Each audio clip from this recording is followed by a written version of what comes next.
সম্প্রতি সামাজিক যোগাযোগ মাধ্যমে কন্যা সন্তানের মা হওয়ার খবর প্রকাশ করে আলোচনায় এসেছেন চিত্রনায়িকা শবনম বুবলী। নিজের পোস্টে তিনি সন্তানের আগমনের বিষয়টি জানানোর পর থেকেই ভক্ত অনুরাগীদের মধ্যে শুরু হয়েছে ব্যাপক আলোচনা ও শুভেচ্ছার ঢল। খবরটি প্রকাশের পর মুহূর্তেই তা ছড়িয়ে পড়ে সামাজিক যোগাযোগ মাধ্যমে, যেখানে ভক্তদের মধ্যে দেখা যায় আনন্দ ও কৌতূহলের মিশ্র প্রতিক্রিয়া। অনেকেই বুবলীকে শুভেচ্ছা জানাচ্ছেন এবং নবজাতকের সুস্থতা কামনা করছেন।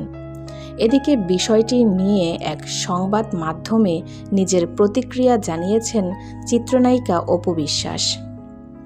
তিনি বলেন, ব্যক্তিগত বিষয় নিয়ে মন্তব্য করার আগে সঠিক তথ্য জানা জরুরি।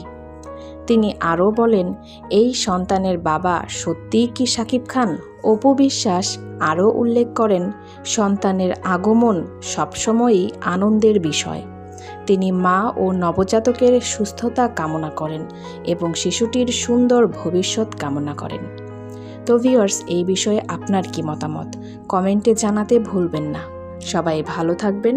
ধন্যবাদ।